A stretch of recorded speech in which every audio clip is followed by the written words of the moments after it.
it's much easier for big companies to be innovative than it is for small companies. And I'll tell you why. They've got more money, their brand name, so they can attract talent much more easily. And just all things being equal, they've just got more resources to rub together. Isn't that the case, Richard? A lovely opening question. So, a classic answer, but I think it is true. Actually, there's two elements to it.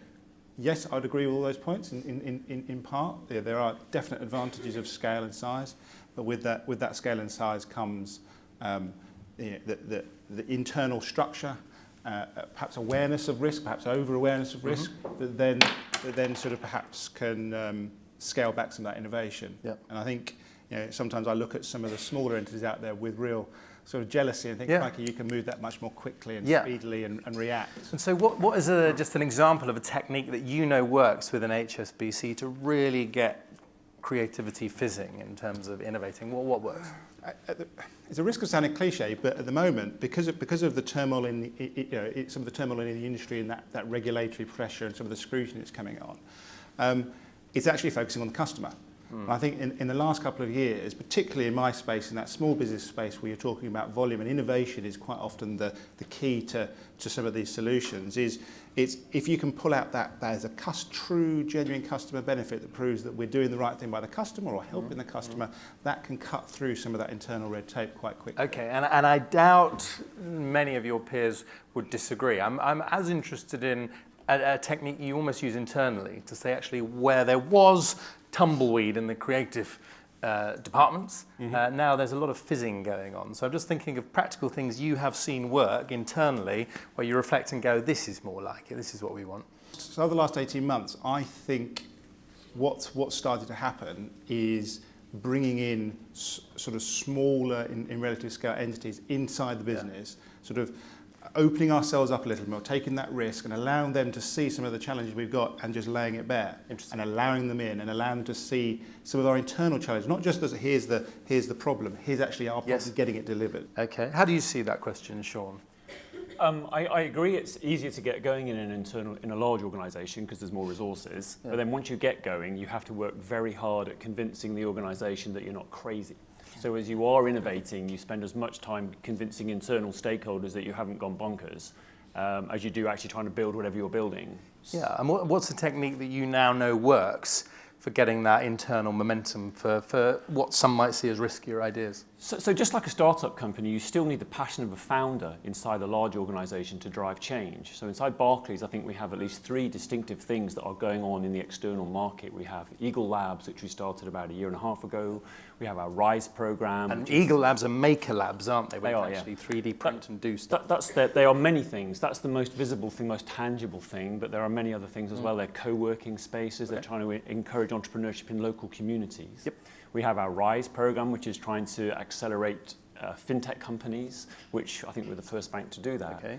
And we were also, and I think one of the few banks that are doing early stage lending, venture capital backed lending, where we're doing pre-EBITDA company funding, which most banks aren't doing today. And we'd probably look at Barclays and think, why are you doing that? You're nuts. Yeah. Okay. And we've done over 50 of those. But all 3 of those things are characterized by having a passionate internal founder that is passionate about what they're doing and is working just as hard internally to keep all of the antibodies of the organisation away from you whilst building whatever you're building. Yeah, and I'd love to know more about how that happens. I just wonder, Simon, people come and ask you for advice all the time. If they say, how do we make our very large organisation more innovative and avoiding very big generalisations, where would you start? So for me, so I'm not sure I agree with the panelists. So I think large organisations are inherently, they are risk averse. And I think the people in control functions tend to be the one making the decisions. So I'll talk about our own experience as Octopus. When Octopus Investments got to about 100 million of turnover and about 500 people, so a tiny organisation relative to Barclays and HSBC, we set up Octopus Labs, and Octopus Labs is designed to do mass market, very disruptive financial service products, which is very technology led, and it runs at a speed that Octopus Investments was unable to run at. Yes. So they are a different team. There are 45 of them. They work in a different part of the building. They have Well, different hang on. So pause, because I want to come back to the labs. But just on this point about larger organisations being more risk averse, isn't that completely counterintuitive? If I'm big and strong, I can go striding around the undergrowth, taking on whoever I want, can't I? Why would you be more risk averse if you're big? But normally, because large organisations are beholden to the shareholders they're answering to, and those shareholders demand that they answer on sometimes weeks, sometimes every quarter, and if you're really lucky, every 12 months. So your theory doesn't include large private companies? Large private companies can take a time horizon which is 15, 20, 30 years out. There are very few public companies. Amazon manages to do it when he says, actually, just read the letter I wrote in 1989, and that's what I'm going to do. Yes. But most public companies that have to deliver those numbers, and that's the amount of risk I can take, and therefore that's how I can run my organisation. Yeah. And it's very different in a private organisation. Yeah. Not all private organisations. If you're a private equity-owned company, I think you can be quite short-term as well. Absolutely, I agree. So it does cut both ways. Okay.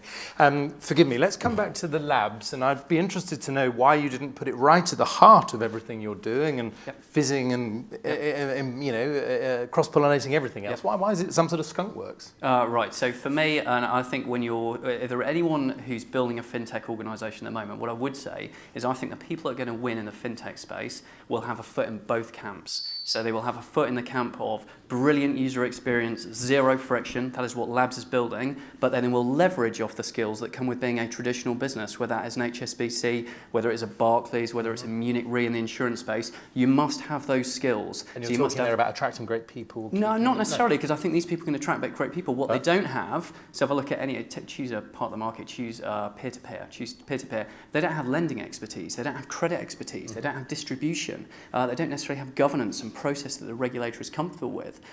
Just so we get a sense of it, what are they doing? Are they creating new companies, ideas for others? They have created a peer-to-peer lending platform that leverages off the buy-to-let and bridge-to-let property business we've been running for 10 years.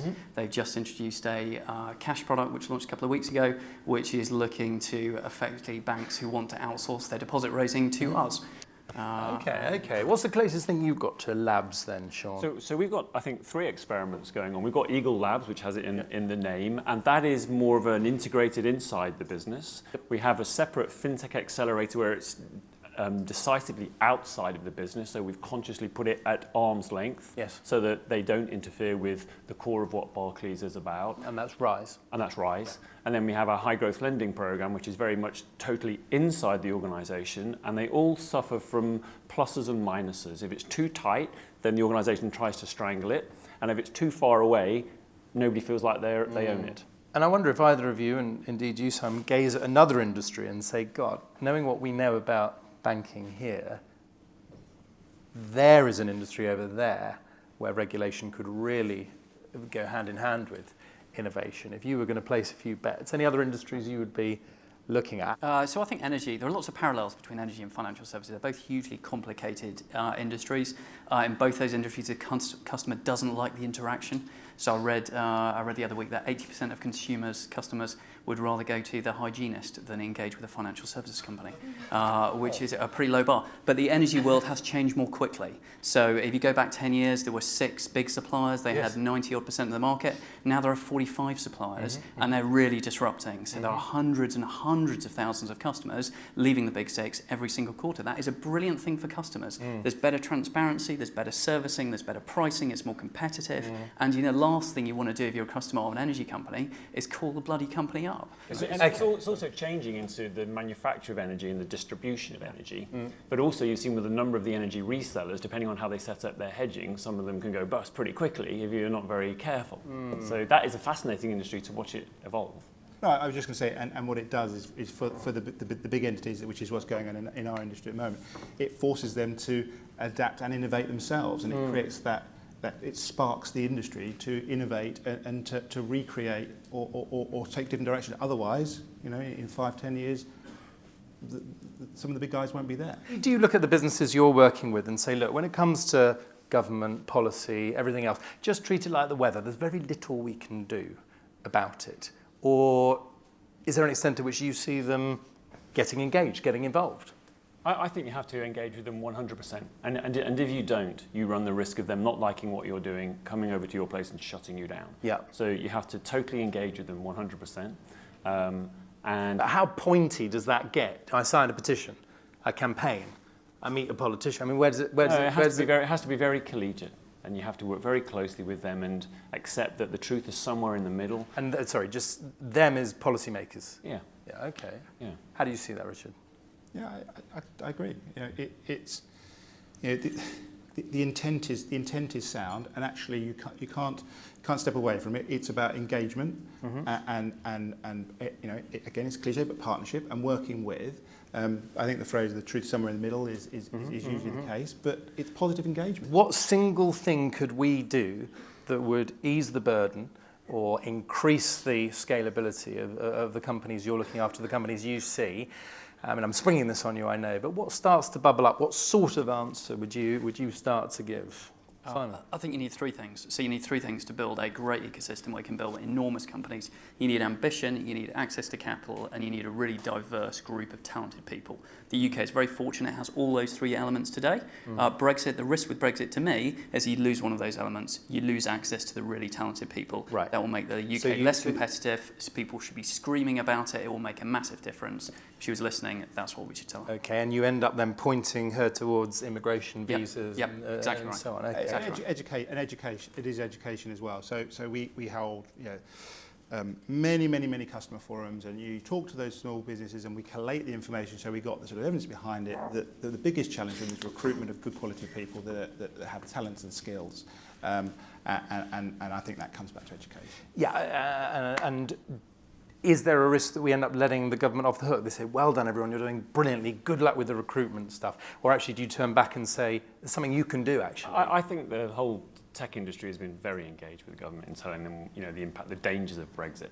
And if they drive too aggressive... Do you? Yeah, very much so. Because isn't it right that, broadly speaking, the tech community was against, and since it's happened, they've taken their ball away and don't want to talk anymore? No, I don't think that's true. I think they've engaged quite constructively. So what's the pointiest example of you seen where government and tech companies are talking to each other at the moment? Well, there's hundreds of forums of where the two engage. You say forums, talking shops? Well, I hope they're more than that.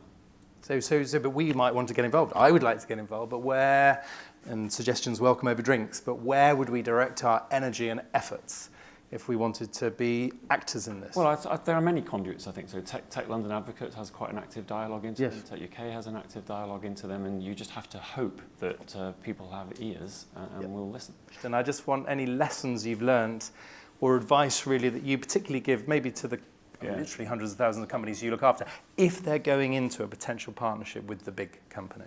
So our experience of that is we have tried to throw open the doors of Barclays to young companies to come in and help us. And so I'm not saying we shouldn't do more, we should always do more. But on the flip side for the smaller companies, make sure you're talking to the right person inside the large organisation. You know, who's actually the decision maker? Make sure you're through to them, and that can be the procurement person, which can always be difficult. But just make sure you have got the right person that you're speaking to. I'm kind of wondering, how do I know if I'm talking to the right person? Yeah, look, and that's no obvious answer to that, but it's a critical question to be sure of, or else you're just wasting your time. Okay. Other tips, what are you saying to companies? And I'm not necessarily talking here, Richard, about a partnership with HSBC. They could be off to talk to Tesco or whoever. Yeah. So quite often I think that the negotiations and discussions end up in some of the internal structures. You know, it might be the risk, the compliance, the sort of that piece. I think the key is actually also having the business line, the front line, almost the internal users of the piece of kit. So, you know, because when we get passionate about it, we can go with that, and this is the benefit for the customer, and this is what it means from a commerciality perspective. And quite often, you'll find that people will be negotiating with some of those internal, kind of in our language, folk in the tower. Actually, if you've got the energy and passion of the people that are going to be the users, that's what pushes it across the line. Because interestingly, we're also the people that we're at stake should it go wrong, because we're the owner of the customer. But one bit of advice I would give to people setting up a company at an early stage, we've done it, we did it many times, we got it wrong many times. When you're little, you are vulnerable. You think when you partner with really big companies, that's great for you. Only partner with big companies if you get exactly the terms you are looking for and you control that partnership. If you do not, you will regret doing it forever. Richard, is the future of customer service less or more human? Just a little bit of provocation to take us into our drinks. It's with humanity. I think that's the key. So that very, very quickly, all the research we do about this sort of digitalisation stuff, it's the small businesses definitely say, keep out my way, make it easy, make it simple, I can do it at home, do it in the office, don't force me in, keep out my way, don't hassle me, don't phone me. But when I need you, you better be there and you better know me. Yeah. And I want to speak to somebody. And I love that point, you better know me, yeah. And that's the key. And so it is face-to-face, and it is through the phone, it is through digital channels and through live chat and all the things, but there has to be that element of humanity for business, because it's the emotional connection with the business owner, is my belief. Sean, any final thought or any prediction The on only thing that? I would add to that is the user interface of any business, whatever it does, is the most important thing, because that's what the customer remembers. So whether it's personal or a machine or whatever it is, the UI is critical. Yeah, well, thank you as three individuals for being hugely engaging and easy to interface with this afternoon. I really appreciate it. And we've crammed a lot in, so please join me in thanking Sean and Simon and Richard.